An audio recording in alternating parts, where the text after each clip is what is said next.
Ciao ragazzi, this is Claudio Giganti with Giga Racing and we're here again for MotoGP talk. Today we're going to talk about tires, about Michelin, a little bit about the past and a little bit about what's going on right now. There's been a lot of talk about tires and tire consumption and such and such. So we're going to touch a few points. I'm going to start right from the back. So when we back had Bridgestone and Michelin at the same time. As you guys can see, I have a provocatory shirt, which is a Bridgestone shirt, all Ducati Bridgestone crew shirt. We had Michelin and Bridgestone.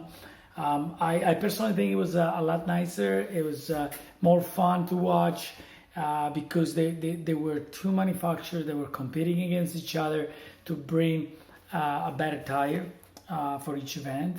And so after a little bit, Dorna decided to level up the competition and to level up all the teams to bring only one manufacturer rather than two, and with which we just Michelin. Now, before we move into the new era, back in the days, Michelin had always, back in the days, the characteristic of working temperature was really small. So the best performance were in a small window of temperature window. Instead of Bridgestone, I had always a bigger range of operation when the temperature came in place. So if like last race it was a drop on temperature, Bridgestone was a better tire to adapt to a different temperature, operation temperature, and giving a performance. Michelin was always more sensitive, and so that characteristic of Michelin has never changed. It's been the same, and it's been carrying on through the years.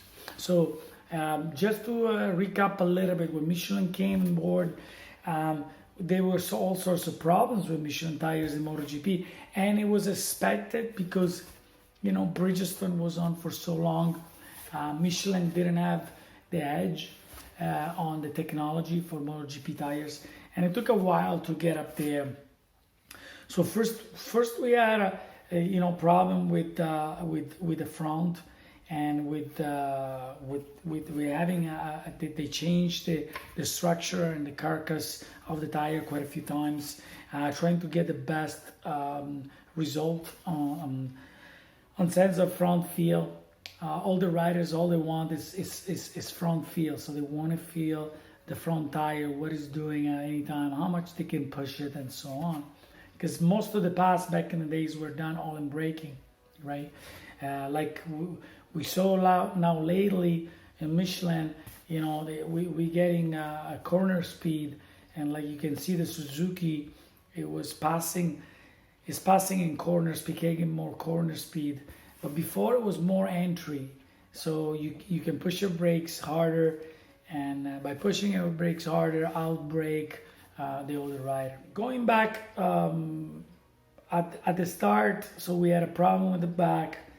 Then there was a problem with the front. At the front. Then we had a problem with the back. Problem in the back, it was tire consumption. So the grip was there, but the consumption of the tire, it was dropping too much, right? Dropping on consumption is not good for the riders because you kind of cannot push through the entire race. So race were a little bit, false by the rider not be able to push at 100% the way they want it because rear tire consumption. So, I'm a big fan of Valentino Rossi. Everybody that knows me knows that. So Valentino Rossi was, before complaining a lot about front feel and the capability of outbraking people through the whole career, Valentino Rossi always, his strongest point was on braking. Outbrake all the riders, and so for his style of riding, the Michelin tire wasn't good. Once they find the best front tire compromise, which was good, and it was giving a good support. Okay, that was the word I was looking. Support on the front. Valentino, like you could see in the last 2 years, so 2018 and 2019. Valentino was able, especially last year, to bring back its passing technique and is diving into the corners on braking. But the issue that Valentino had, it was tire consumption. So at the end of the race, there was no traction. So although Yamaha was working with other problems related to power, they didn't have enough speed on the straightaway and not enough power. They were also dealing with rear tire consumption. So from my personal opinion, what happened with Michelin, they tried to create a tire that was better for the Yamaha, okay, and especially for Valentino Rossi. So better tire consumption, which they did this year, and that's what the problems with the tires with Ducati and Honda came in place, because see, Ducati has been using a lot of mechanical traction out of the rear, so they didn't have a problem with rear tire consumption as much than Yamaha had and Valentino had. So the bike was pushing the front, and the Ducati was a lot more competitive. So now with the tire being the change of the rear tire that they did, for my personal opinion, the rear tire is now pushing too much the front. And by pushing too much the front, the Ducati cannot close the corner anymore, and they cannot push the front, so push the braking point. That's what Dovizioso is having a lot of trouble, because he was working on that before and now he can't do it. So Michelin is a great tire manufacturer. We all can agree on that, but there is some limitation there. And this year there is a problem. So Ducati and Honda complain. Honda is coming back strong because they find a way to make the tire work. Ducati, I think, haven't found a way to make the tire work yet. So they still working on that. They really hope they be able to find it by the end of the year. But I think after that many races that we have seen, if they haven't found it by now, it's just slightly chance that they be able to find it. So Michelin, like we saw last race, I don't know if anybody noticed, but it was an Aragon Michelin sponsored Grand Prix.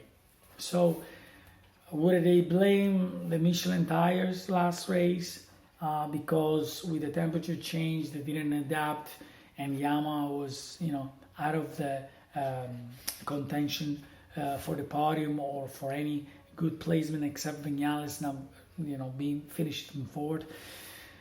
It was easier to blame the mechanics, okay? And it was almost like, they made it sound like the mechanics made a mistake on tire pressure. But in all reality, we saw through the weekend the temperature of the track was different. And as I said, I strongly believe that the Michelin tires were strongly affected by the temperature. 5-6 degree for Michelin is a big difference, and those 5-6 degree of ground temperature different on Sunday, they throw off the setup of the bike that they had for the whole weekend. So they say blaming the mechanics, but let's be honest here. It's not like me going there with a little pump and pumping up the tire and checking with the tire gauge. Okay. On my last video, I said GPS control. Tire pressure is actually a transponder. I wanted to use transponder word, but didn't came to me. My apologies for that. It's a transponder controlled pressure. So that means the tires are in the garage, plugged in, controlled by a computer. Okay. Also, Michelin give you an operation range of the tires. So Michelin will tell you what they recommend for the tire. And you're kind of almost forced to use that range of pressure. You can't go out and put whatever pressure you want because like we saw in the past, they had problems of the destruction of the tire. I don't know if you guys remember that race that they had to come in to switch the tire because it was a big tire consumption. And you guys probably remember Marquez got disqualified because he went through an extra lap, and so he got a black flag for it. So since then, the rule of pressure on the tire changed. So Michelin give you a range of pressure that you gotta stay in, and the tire pressure is controlled by a computer. So you know what?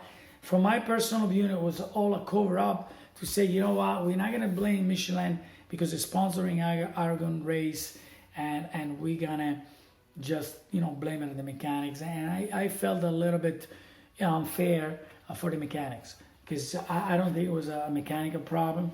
I think it was the tire, the way it adapted to the temperature was not. It just didn't adapt. So as far as the tires go, some people might think that tires are like, okay, in 2 weeks we have a race in Aragon, for example, just saying an example there, and they work on the tire 2 weeks prior. No, the tires are decided way in advance. So what I think the main problem is, because I don't want to blame Michelin over what's happening this year, is that when these tires were decided way before we had all the stop and all the lockdown, and so all the delay on the start of the MotoGP season. So because everything has got to shift around races, the temperature at different in different time of the summer and then into the fall, they are different. So the tire that was decided, let's say, prior to the stop, when we were supposed to start back in Qatar, now all of a sudden it's not working because the calendar has been changed. So it's been really difficult, and on that you can't blame anybody. Some people say, oh well, maybe we should have, don't have the MotoGP championship. So at the end of the day, you can't even blame Dorna for changing the calendar, because it was either this calendar or no championship.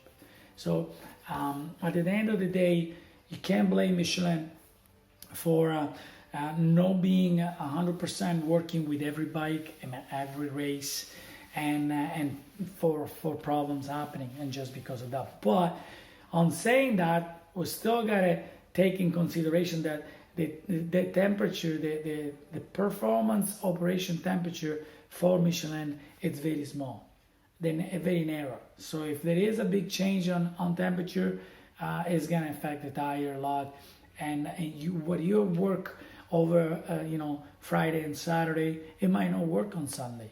So it's kind of a guessing game, and I don't think it's fair, because it's not fair for a rider to work all weekend long and then hang up during the race to have major problems with feeling on the bike, because there's nothing worse than having a strange feeling on the bike. And again, as far as the mechanic go, for pressure, you get a reading on a hot tire before going out on the track, and then there is telemetry that record the pressure through the entire a duration of when the rider is on the track, and also they get checked when they come in. So there is I think there's very little margin of error. So I just did want to clarify that, because I feel like it was unfair for the mechanics to get the blame for it. And we're gonna go over a few other things tomorrow. I'm gonna have another video, and we're gonna talk about the riders and what my expectations are and what I think is gonna happen. And I hope I can guess it right. Thank you again for joining and watching. If you haven't subscribed to the channel, please do so, and tell us how we can make it better again. And ciao ragazzi, and ci vediamo alla prossima. Ciao, ciao.